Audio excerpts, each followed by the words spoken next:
Good afternoon and welcome. I am Emily Turner, and I have the privilege of serving as the Associate Director for Prospect Development and Alumni Relations for the Inspired Leadership Initiative at Notre Dame. The ILI is a program for accomplished individuals who have completed their chosen career and come to campus for one academic year to discover, discern, and design their next stage in life. On behalf of the ILI team, I want to thank you all for participating in this installment of our Inspiring Conversation series. During this academic year, we are exploring the theme of leadership and public conversation, where we will hear from leaders from across disciplines and industries, from a variety of age groups, who can speak to current topics that are being discussed in the public sphere today. Today, we're thrilled to explore the topic of bringing purpose to life. We'll do that by welcoming 3 young alumni from Notre Dame who are going to talk about how they have made the conscious decision to move toward purposeful living, not only in their careers, but in their everyday life. We talk a lot about purpose and meaning in the ILI program, so I'm particularly excited to hear the perspectives of 3 individuals who come from different generations from our typical ILI fellows about their pursuit of bringing purpose to life with intentionality. As you'll learn, our guests are not only impressive individuals for their many talents and accomplishments that they've already had in life, but they're also extremely thoughtful, and they have a lot of wisdom to bring to the conversation today. So with that, I'd like to introduce. First, we have Waleed Johnson. Waleed is a 2015 graduate, and he comes from Detroit, Michigan, where he lives with his wife and young son. He's a software engineer and somehow finds time in his life to pursue his passion as a painter.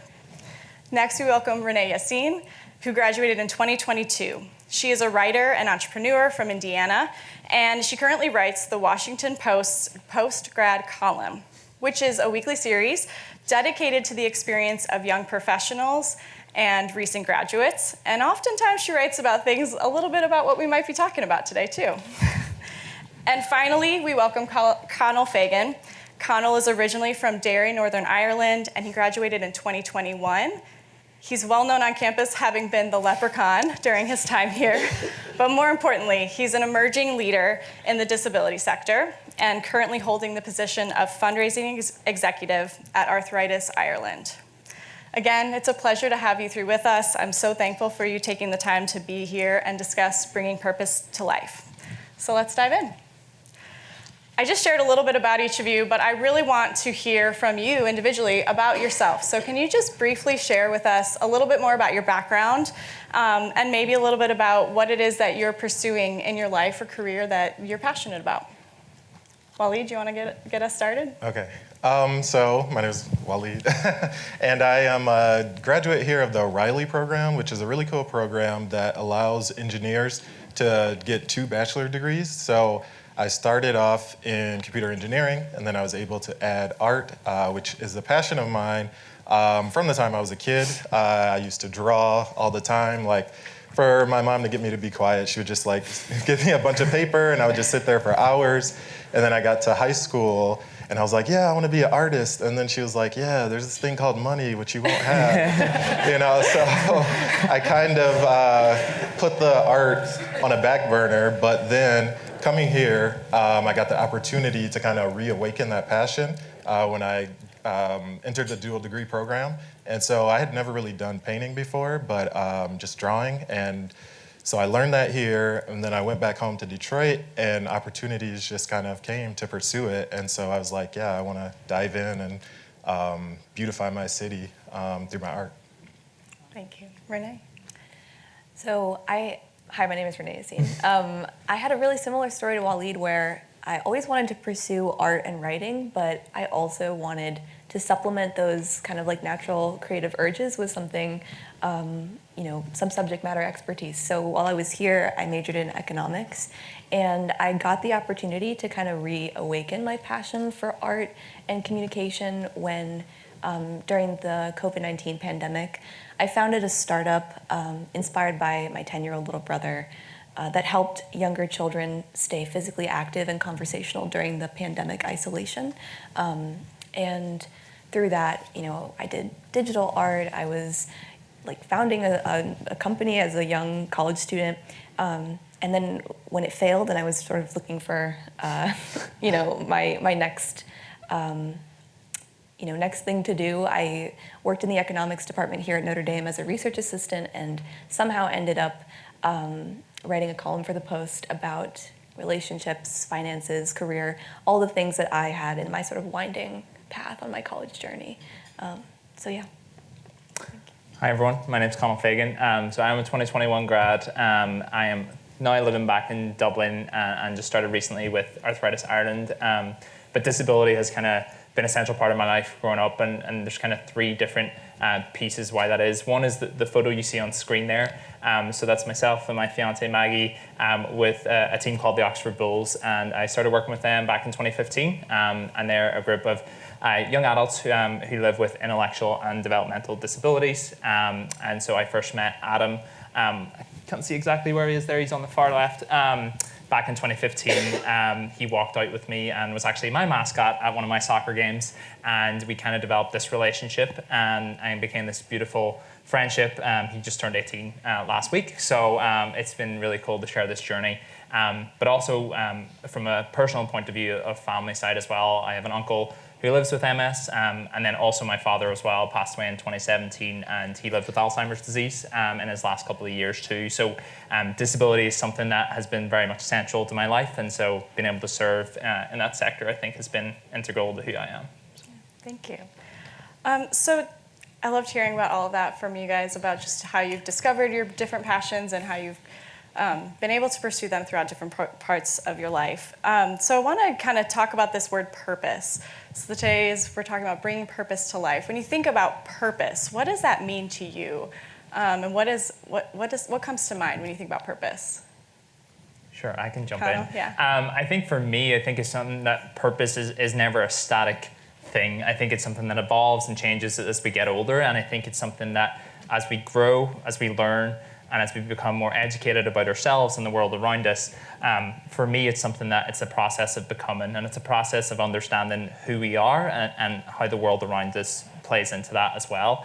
And I like to think of it as well as what gets me out of bed in the morning. It seems like a very elementary thing, but the purpose is kind of this cultivation of really like your journey that your soul goes on. It's this mosaic that kind of unravels as you travel throughout your life, and I think purpose is, I don't think there's one singular definition of what purpose is, and I think that's the beauty of it, is everyone has their own definition of it. So, Yeah, thank you. Do either of you have anything you want to add to that? No, I feel like that was a pretty good. It's a good definition. You hit it out of the park, Conal. So Waleed, you talked a little bit about discovering when you were really young this passion for art, and then I loved your mom's comment about there's money, right?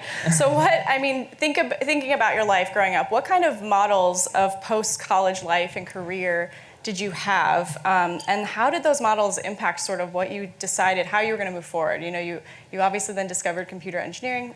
How did the people that you saw in your life that were doing post-life work impact how you move forward?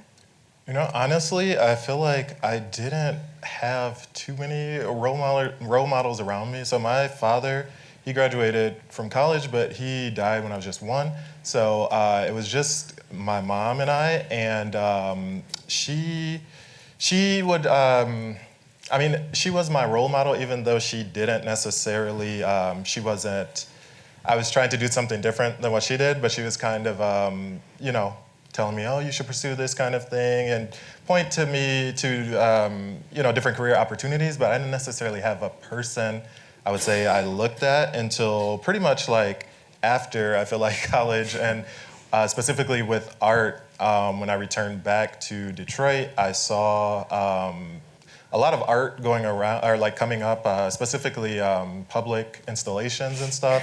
And I started connecting with people, and then I realized like, oh, there are people like actually like doing this as a living, like it is possible. And so I think it was pretty much later in life, almost like after I got my degree and moved back to Detroit, I was like, oh, this is actually something I can pursue.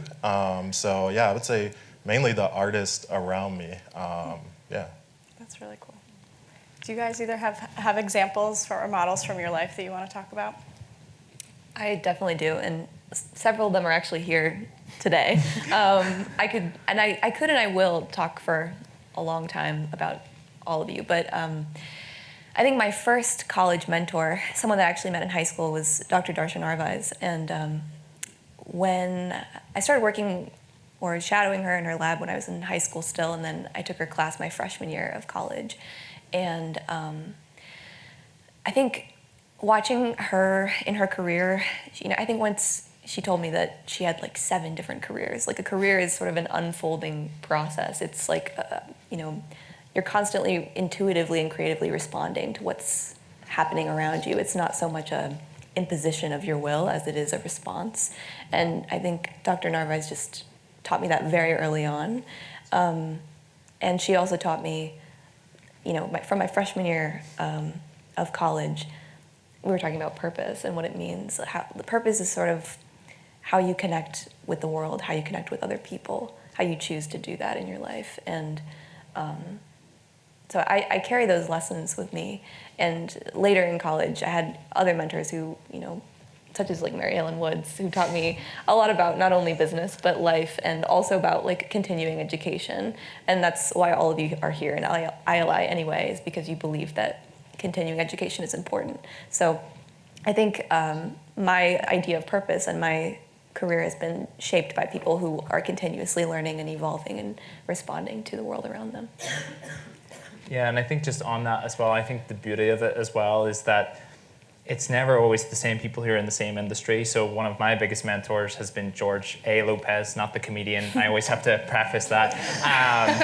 But George Lopez is a huge supporter of the ILI program. Unfortunately, couldn't be here today, but his background is economic sanctions in the UN, which is clearly in some ways not related to disability, but just kind of that mentorship that has come along over time and asking difficult questions as well. I think particularly as a young person too, I think, the reason we're here is because we want to ask big questions, and sometimes you need that mentor who's going to be able to nourish that engagement that you can have with them and grapple with those big questions. So I think it's something there you really can find a mentor anywhere, and I think that's the beauty of it. So yeah, thank you. Speaking of those big questions, one of the big buzzwords in ILI we talk a lot about is this idea of discernment and thinking about how we discern, what comes next. And so I think you all are a little bit familiar with it, but I'd love to just hear your perspective around what discernment means to you, and if you do that, if you feel like you discern things in your life, and what that might look like, or an example. Renee, do you want to get us started? Sure. Yeah, people always called me indecisive when I was in college, and even after college, when I was working in my research lab, I was around people who had gone to grad school and people who were professors, people who were in an academic environment, very like, in some ways, many of them were very like tunnel vision, single focused, and I was very much not that way at all. So they were always sort of pressuring me, like, you have to figure out what you're going to do. You have to pick one thing and stick with it. You can't just keep writing your poetry and starting businesses and writing random stuff all the time. And I think I resisted that greatly because I do think like there's a time and a place for like steady work on one thing.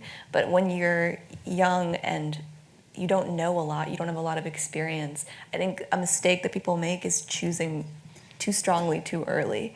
And I didn't want to do that. And I think, we don't know the results of what my choices have been yet, but I think it's worked out in a very fulfilling way for me to just be, feel free to wander. And I'm not wandering aimlessly or wandering without, a concern for excellence or success, but I am definitely wandering, and I think that that's like all right and part of the process. And I think to just build off that, obviously, the compass kind of represents ILI and what that is, and it's like this point knowing that it's the journey, right? It's never a destination that you're going to end up and say, oh, I've done enough service, or I've done enough in the business world, or whatever it is. It's always this process of understanding and wandering into the unknown.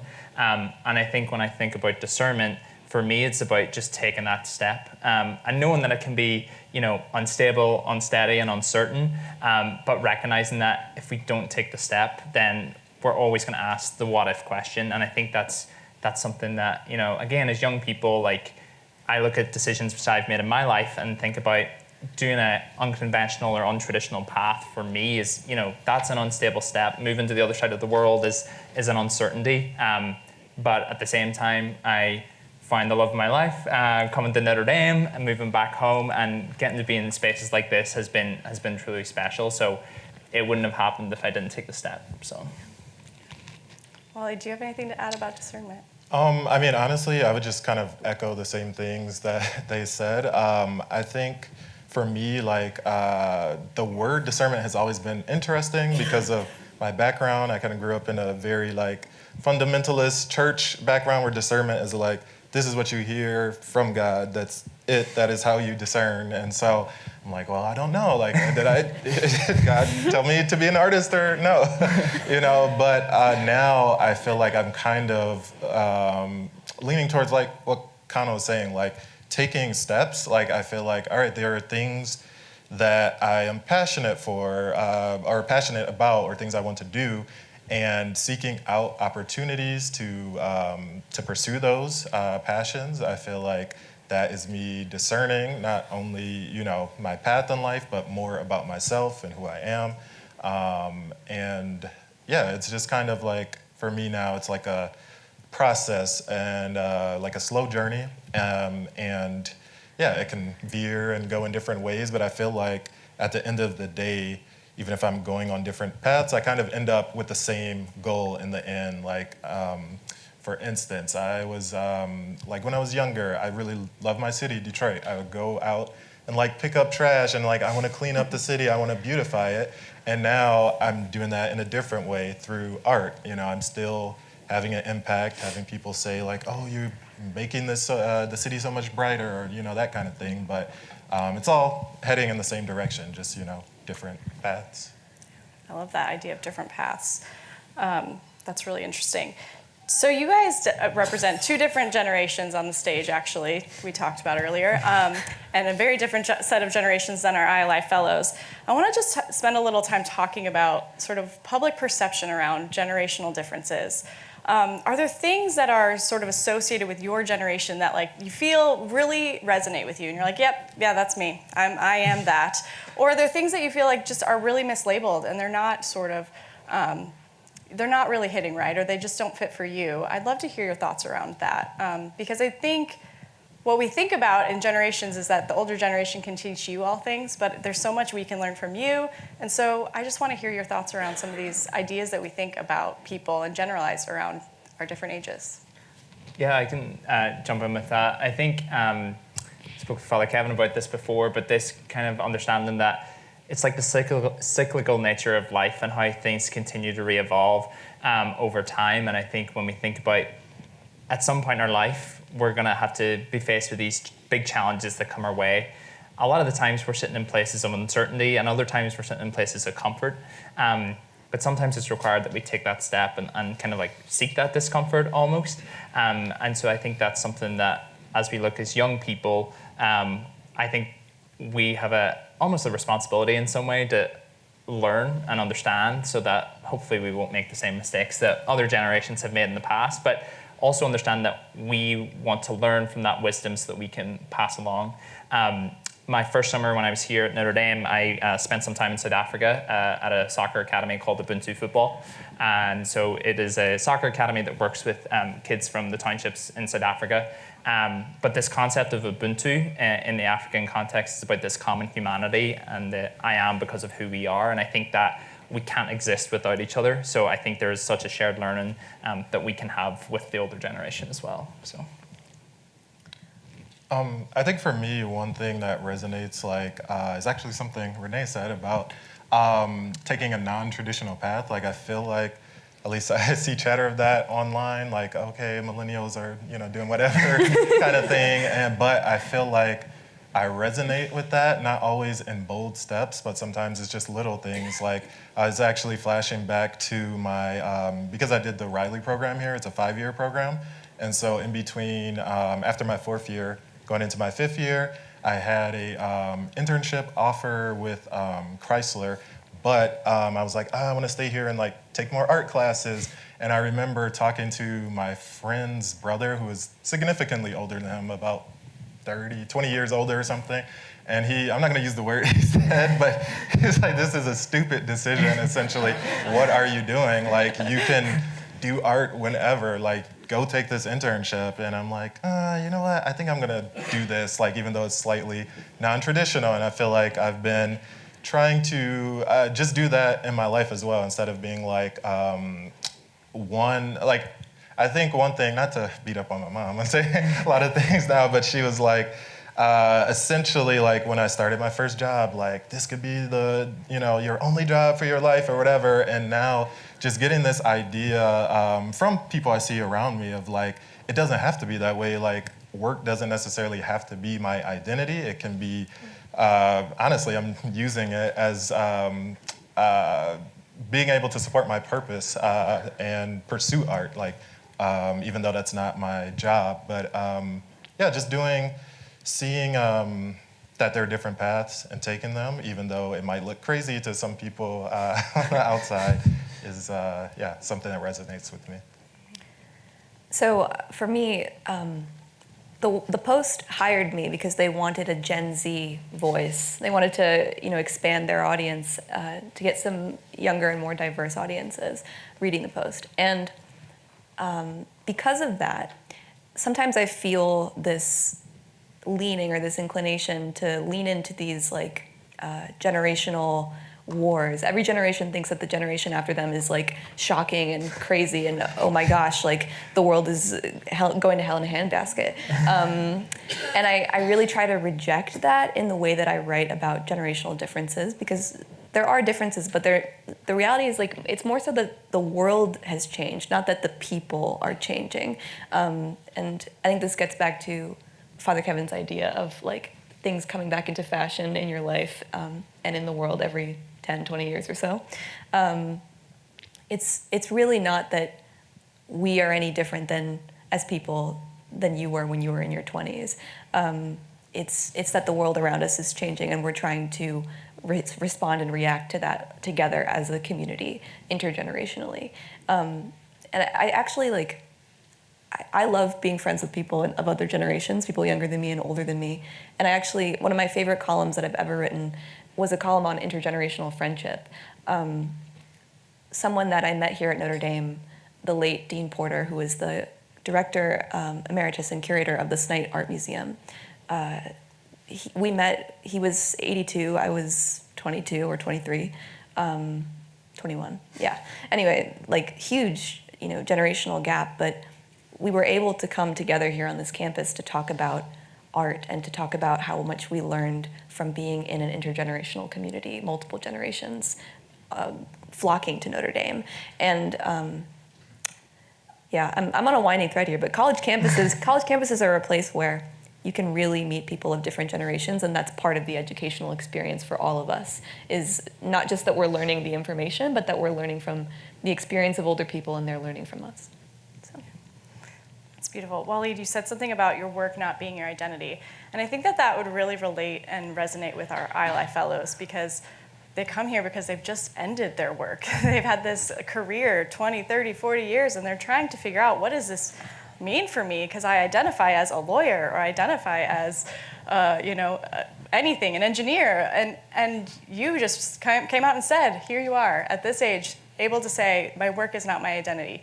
I'd love to hear you guys talk a little bit about that, and you too, if you have more to say, just how you've come to that decision that your work doesn't have to be your identity, and what does that mean for you? How do you live that out? Because I think society would say otherwise or has pressures otherwise. So I just would love to hear more about that.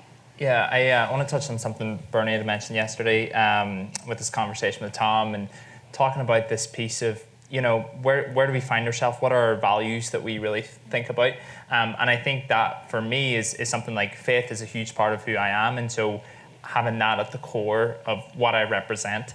And personal example, as you all know, as Emily mentioned, I was the leprechaun when I was here. So a lot of really cool experiences with that. So I did that for actually 2.5 years while I was here. And I would grappled with this throughout my whole time, because people knew me as, oh, you're the leprechaun, and then proceeded to tell me about all the times they'd been in Ireland, all the places that they had visited, which was great, and I loved it. But I think it was something that that's how I became known, and that's what people saw at the surface level. But throughout all of that, I really struggled with my mental health. I really struggled in the class, and there were different aspects of my life that people didn't necessarily see. And for me, I had to make that decision, again, taking that step. I said, actually, you know what, for the second half of senior year, I'm not gonna do this, because one, people only recognize me in that way, but then two as well, it's like I need to reprioritize in the way that suits me best. So I think it comes back to values and where you see your worth, and recognizing that your job doesn't define you. So. Thank you. Yeah, I think it's also about recognizing discomfort when you're in the wrong place. It's hard to kind of, when you get in a routine, maybe you're at a job that you don't like, and you are trying to have a life outside of that job, but it's sort of, everything's sort of spilling over the negative energy from that job that you don't like. I think it's easy for someone or people like us who have like fun jobs that we really love, to tell people about your job is not your life, when so much of our creative energy, our relationships are integrated with our work, and like in a positive way. But I think the harder question is for many people who are in jobs that they don't really like, how can you kind of recognize that your job is not your life when you might not have the time after work to pursue your passions, or the time or the energy after work to do that kind of thing? And I don't really have an answer. I think it's actually like something that I've struggled with, to not make my job my life, even when my job is not fun. So I don't have a good answer, but it's something I'm still actually like trying to figure out. Can I just bounce back something really quick as well? I think the word struggle is really important, because speaking to some of our ILI fellows, I think struggle is a guarantee in some way. Struggle is going to come at different points in our life. And I actually just think about like Abraham in the Bible, right? Like he was 75 before he got his call from God. And I think that's the piece. It's never going to be a linear path. It's never going to be straightforward. But I think within that, to Renee's point, is like when you have a support network around you that is able to help you through that and accompany you through that process, I think it makes things a whole lot easier than it could be if you were flying by yourself, I would say. So, yeah. Yeah, absolutely. Thank you. So I think we've talked a lot about discomfort, and I love that you guys keep coming back to that discomfort, or seeking discomfort, or being in situations that are challenging.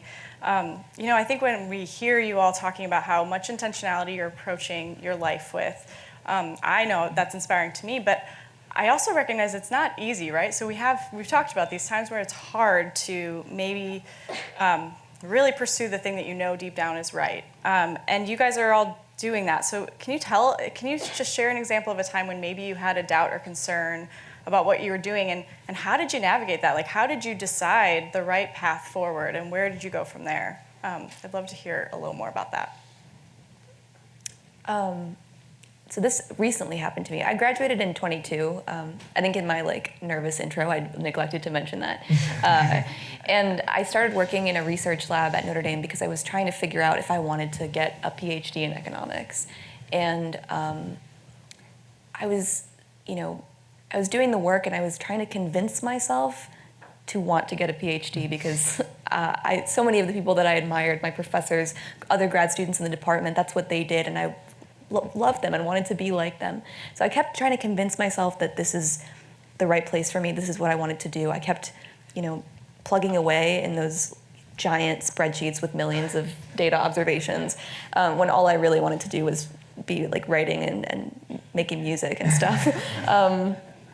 And I had so many conversations with my professors, and I was almost, they kept telling me Renee, it seems like you don't like this. And I'd be like, no, I really do like this. This is what I want to do. Because I didn't want to disappoint them. And that kind of made it harder. I think when you're young, you don't want to disappoint the people that are mentoring you and the people that love you. So you might force yourself to like something that you don't actually like, or force yourself to do something you don't actually want to do, and just sort of swallow it and say that's life. And so that's what I was sort of dealing with in the year after graduation. And I was very lucky that I did not stop pursuing my passions outside of work.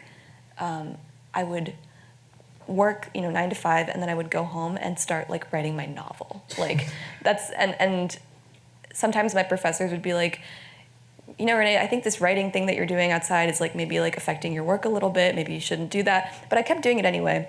And so when someone, my best friend, sent me this job posting at the Post, I was ready because I had already been writing. I had already been creating a portfolio outside of work, even if, you know, there was that natural urge that I wasn't listening to. I was trying to suppress it. So I think the whole, like, to wrap it up, like, I think the whole point of this is to get better at listening to those, like, innate urges that you have, those things that are pulling you, and to listen less to the, you know, examples of who you think you should be, that, like, based on what other people are doing, and really just kind of be more introspective and trust that, like, your intuition is going to tell you what you're supposed to be doing. And I think, like, for our generation, I think social media obviously has become a huge part of our lives, and there's kind of like no escaping it in some way, but it's like, how do you block out the noise and find that silence and being able to hear that voice, I think, is really important. Similar to Renee, I did not like economics. I actually took principles of microecon senior spring, which was a social science requirement, which if I hadn't passed, I wouldn't have graduated. So terrible decision. But the reason I took it was because I was looking at grad school at the time for global affairs, and every single program was like, you need a stats background or an econ background. And I did it because that's what it was telling me to do. But I was miserable in that class. And my birthday was always around finals time. So I was like, my last exam at Notre Dame on my birthday is a microecon exam. So shout out to all the econ people out there. But I think, again, it was like listening to that noise. And then I just completed my master's in disability studies. And I'm like, that process was a whole lot more enjoyable because I was following that voice. So, yeah. Renee said something about pursuing your passion outside of your work, which you were doing. Waleed, you're doing that all the time. Yeah. Can you just talk a little bit about, again, like, I'm sure that there's been doubts along the way. How have you made that, how do you make the time? How do you make it a priority to continue pursuing that? Like, what's driving you in that, and how do you do that? That's a great question. I feel like definitely, like, I can't necessarily point to like one instance of like, oh, this was like, I was frustrated. It's kind of like a continual up and down. It's like, I think it was sort of easy for me to get like my first art show. Like, I essentially walked up to a store where a lady was doing a rotating artist showcase, and I was like, oh yeah, I do art. And then I showed her some pictures, and she's like, do you want to be in the next show? I'm like, oh, okay, cool. I guess this art thing isn't that bad, you know? And then I sold one piece there, so I'm like, oh yeah, I got this. Then, you know, fast forward a couple of years, it's like, man, I applied for this thing, I got rejected. I applied for this thing, you know, this mural thing didn't work out. Like, just kind of a string of disappointments. And so then I was kind of thinking like, well, maybe if other people aren't seeing value in what I'm doing, then maybe this isn't my purpose, you know, kind of back to the discernment question. But I think ultimately I was like, if I don't get any acknowledgement or anything like that, or get the opportunities I want, I still enjoy painting, and I still feel like I was already in a place in my life before, like in high school and college, where I suppressed that passion. And then once I entered the dual degree program and kind of unlocked it again, I was like, I don't want to go back to that. So that was kind of like the North Star, like leading force for me, just like, okay, I know this is something I want, and yeah, I'm going to continue it. But then I guess finding the time is just, shout out to my wife over there and our baby. That has added a whole another dimension to it, but I would say having support like that has definitely, it's not possible without support like that. And then early on, it was kind of just, honestly, this is probably not good to say, but sometimes I would just go to work tired because I stayed up all night painting, and then I'm like, all right, I still got to go to work. So it was a little bit of struggle or sacrifice, but also having support around me, and ultimately remembering why I'm doing what I'm doing. Yeah, that's really great. It's inspiring to hear, honestly. Losing sleep reminds me a little bit of maybe when we, I think we talk a little bit in ILI too about flow and finding flow. And I imagine that in those late nights when you probably would have also liked to be sleeping, you were in this state of flow where it didn't feel like time was actually passing. Yeah. Does that resonate at all? No, definitely. Yeah. Like when I'm in the flow with painting, like it's, I'll just keep going, and then, I'll stop and look at the time, and then it's like reality hits. I'm like, oh wait, I didn't eat for 3 hours. I have to go to the bathroom. I left my clothes in the laundry, all this stuff. But yeah, it's that has definitely helped. Yeah, absolutely. Hi, son. So sweet. So I'm sure that the folks that are sitting here would love to have the opportunity to ask you all some questions. So I'm going to open it up. If you have a question, go ahead and raise your hand and wait for the mic to come to you.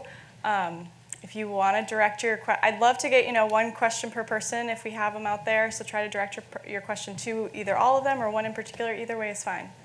Does anyone have a question?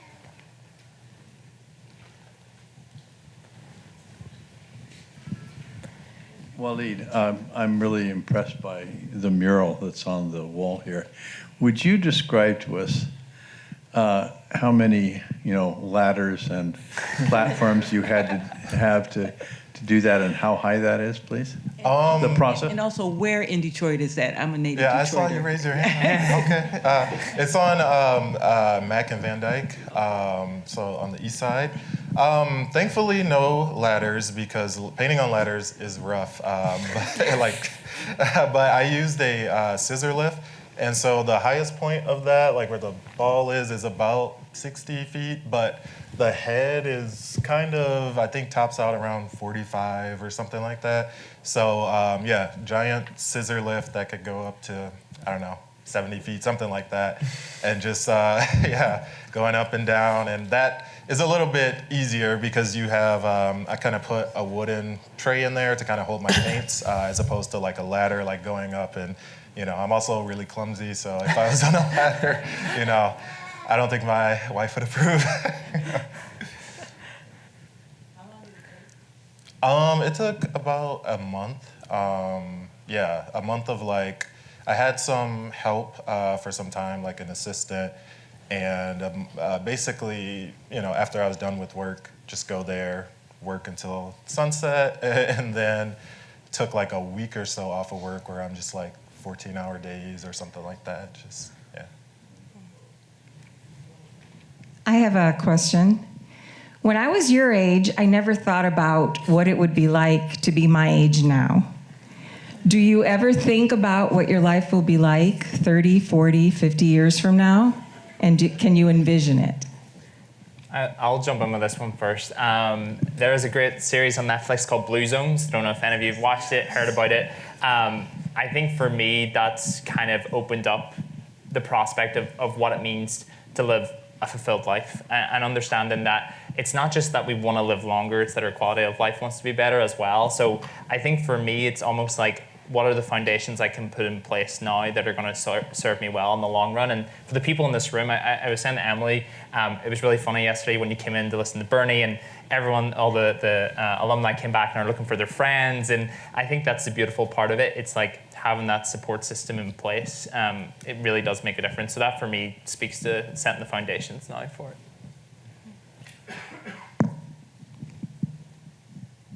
Next. Yeah. This is kind of for Renee. So good.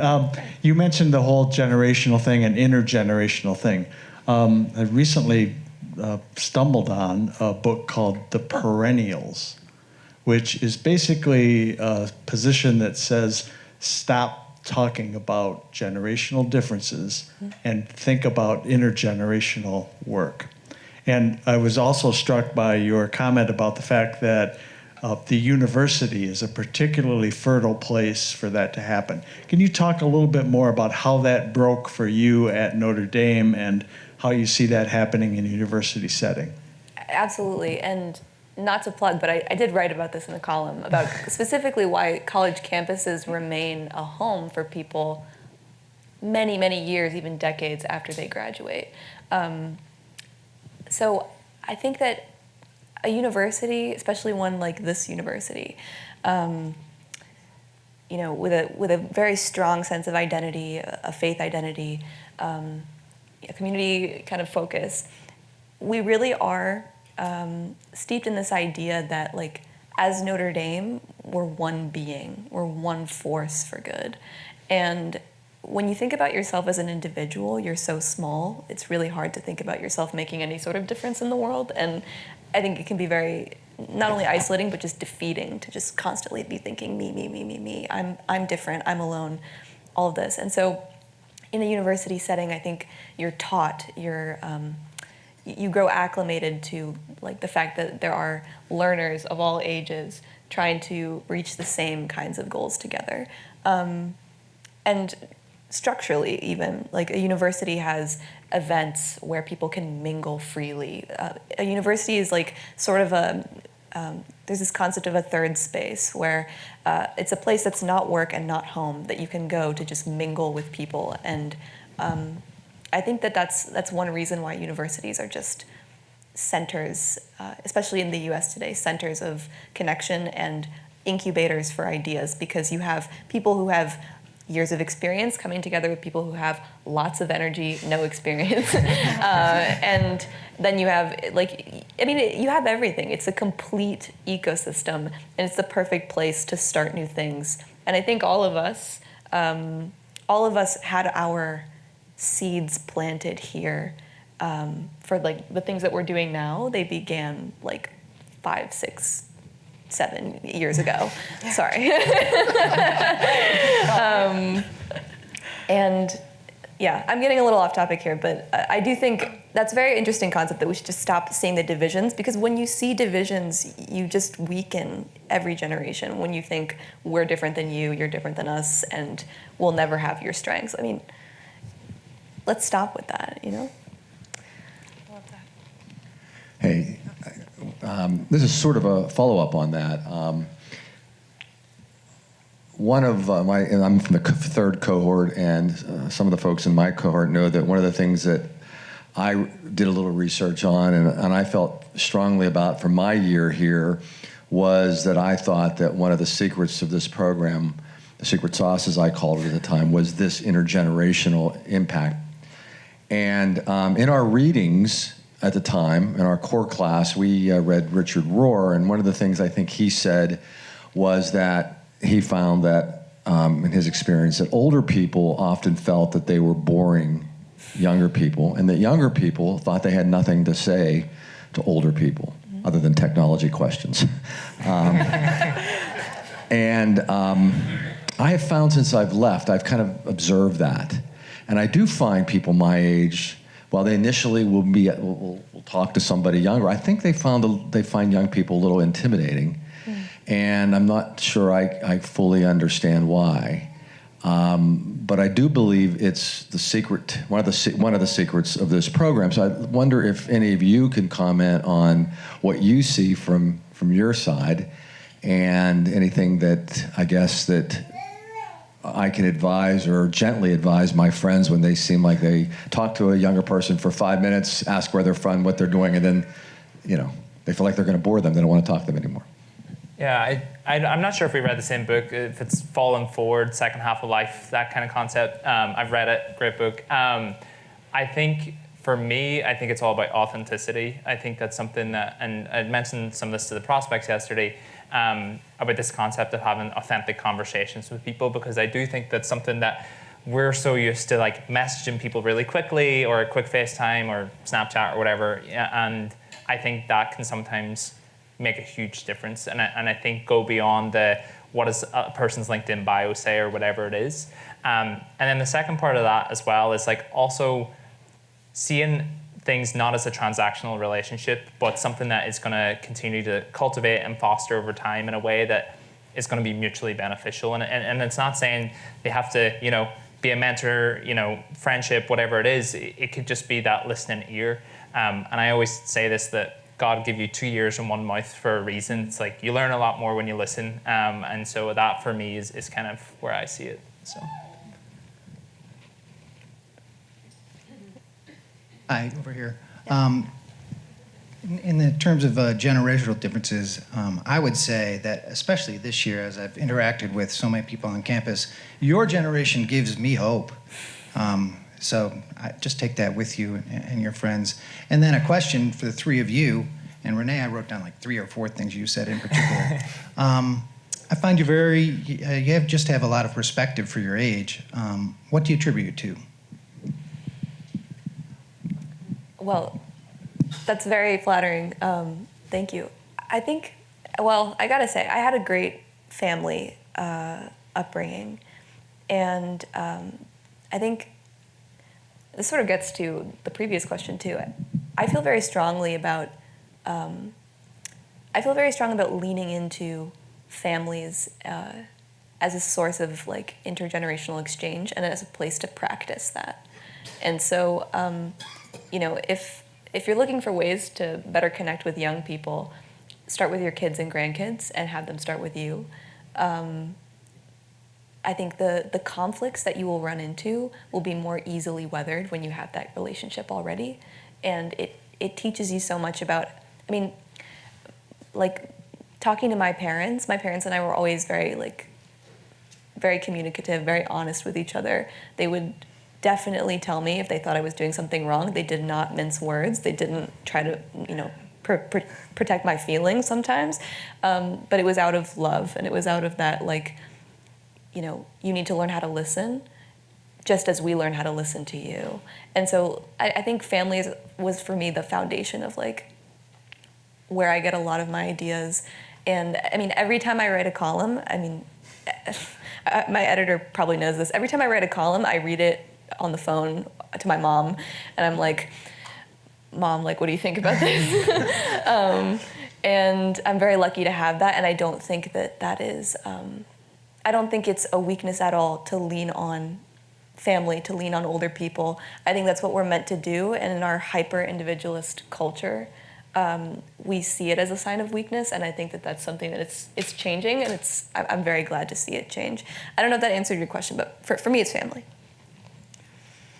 Yeah, I think for me, again, like family is a huge part of it, and I think compassion is the big thing for me. I think, like even with my father's example, like growing up as somebody who was a caregiver for my dad, like I think that's something that really does teach you how to become more humble and humility. And I think that is something, like, I remember one of my coaches told me when I was 12, he was like, your ego's too big. And I said, what's an ego? But still to this day, that's something for me when I look at it, it's like, it's the opposite of that. It's the compassion, it's the empathy that has allowed me to become more substantive as a person and actually more, well, I hope, more interesting, and really being able to go deeper beyond the surface. So compassion and empathy, I would say, two big things. I think for me, I kind of echo what Renee is saying, but not like my actual family. It's more of like my acquired family or assembled family, I don't know, friends, people who, a lot of them who I met here, I feel like I got to kind of cultivate a diverse group of people, friends, and so I kind of feel like that has informed my perspective. That's made me more empathetic or think about things that I had never thought about before. So I think, yeah, for me, it's kind of, that has contributed greatly to any insight or anything that I have.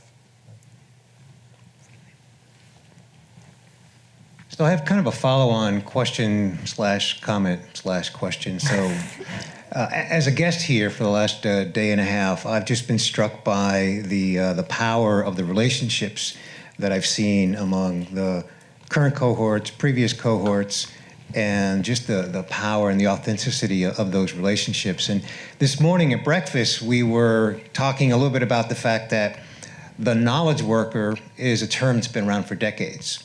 We all know what a knowledge worker is. And there's a relatively new term out there now called the wisdom worker. And it really refers to sort of our generation, those of us that have been in the workforce for decades. We have experience and we have wisdom. It strikes me that the three of you have wisdom beyond your years.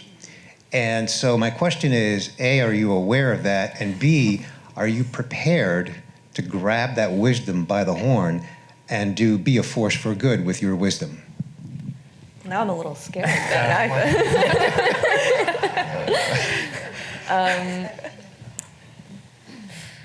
I'm going to let someone else answer the Well, question. he's a podcaster, so he has to ask tough questions. I think for me, I honestly think in some ways one of the biggest challenges is also encouraging other people our age to think about these things as well. Because I mean, we're very blessed that we now have this network where we're able to find other people who are driven to talk about purpose and kind of go on this journey. But what about the people who haven't got there yet? And Bernie, you mentioned yesterday about the U-curve and kind of thinking about at 18 you're really happy or fulfilled, and then it's slightly downhill till 47.2 years, and then it's back up again. So it's thinking about how can we almost be in a position where it's this shared learning environment that we don't have a U-curve, that we have, you know, one that is potentially going to become increasing over time. So I think it's a challenge as well for us to also bring other people with us on this journey. So yeah, that's what I would say on that. So you just reminded me, you know, like when you're on a plane, they always tell you like put your own mask on first and then you help other people. I think in my career, I've been thinking about it a lot like that. Like, you know, let me use the resources and the mentorship and the love that I have gotten from my family, from Notre Dame, and let me funnel that into myself to develop my skills, my passions right now. But now, like, you know, now that I've sort of seen a little bit of the fruits of that, I sort of think, how can I mean, my career's not done. I literally just started. So I'm like, how can I like now do something that is not only like fun and a use of my talents and passions, but is like good for other people and good for the world. And I think that's a question that if you start thinking about it too early, if you start thinking, I want to change the world, like before you've developed your own skills, you might just feel like you might just get lost in the sea of like how difficult that is. So yeah, I'm putting my oxygen mask on for myself right now, and I'm thinking, but I'm already thinking about like how I can use those skills for the good of other people. Yeah, I think. Oh, is there another? No, go ahead. Oh no, I was just gonna say, yeah, for me, it's still. I would say I'm still on the journey, like in the process of that. I feel like for the longest, I didn't really think I had anything to offer or anything like wisdom-wise to tell people. I'm just like, oh, you know, I'm just doing what I want to do. But gradually, I feel like, you know, after, you know, more and more people asking me, I'm like, okay, I guess there is something. Like I perhaps don't have a, you know, I can't change your life, but I can tell you what worked for me. And if you have similar interests or things, I am happy to help and share all that I know. So I feel like that's kind of where I'm at, and I'm, yeah, just growing along that path. I think we have time for maybe one more question. You got one? Okay, thanks. I find your discussions extremely interesting on the two extremes of what you have to do and what your passion or your flow is. So for that, I have a particular question for Renee. Because you've described very nicely what you had to learn in economics and what you did afterwards in economics. And then you described what you loved to do, which was writing fiction. I'd like to hear how you put those together and understand what do I read when I read the Post, when I read your column. Fact or fiction? Oh, yeah. Well, so I did an interview a while back where this guy was interviewing me about my writing when I first started writing for the Post, and he was like, it's very clear to me that you're kind of a nerd, like from your writing. Like you use a lot of data and stats, and that was, you know, something I learned as an econ person. I was constantly trying to translate research and help my professors express statistical results in words. And so I bring a lot of that to my column writing, but what I actually, like, this is my craft, and what I, you know, am working towards and trying really hard to do is more so what I do in fiction, which is how do you make people, how do you connect with people when you can't see them and they can't see you? And how do you make them feel things when you can't see them and they can't see you? And so I try to bring those two things together when I write my columns.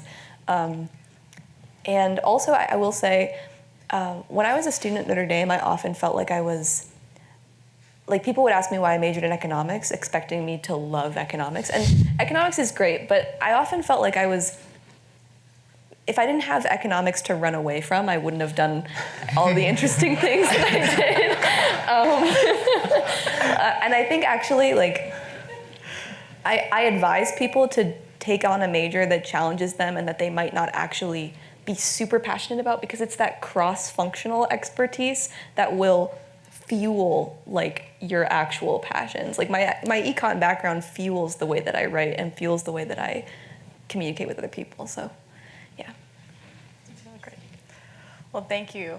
I know we'll have some time for you all to ask your other questions. There's so many out here. You guys are wonderful.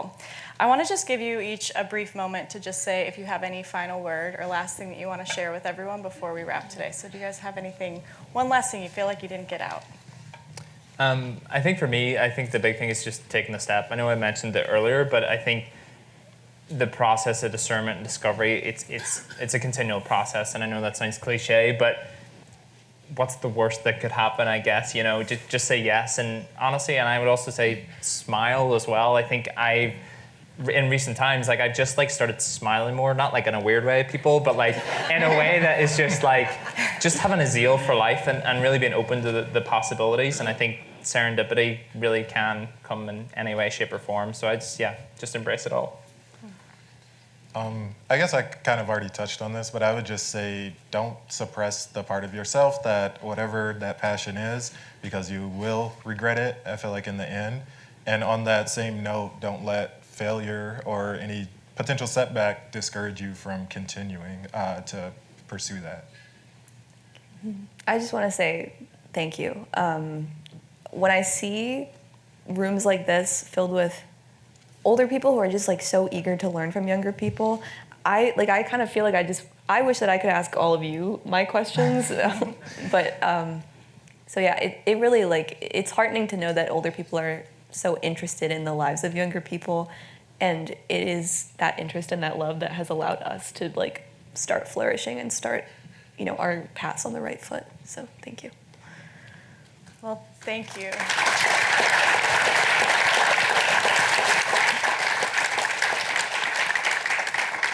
And I just want to say, again, heartfelt thank you to all three of you for being with us, for sharing, for your vulnerability, for your wisdom. You are wise beyond your years. I know I'm walking away with a lot to think about and having learned a lot, and I know everyone else here has too. So thank you for being with us.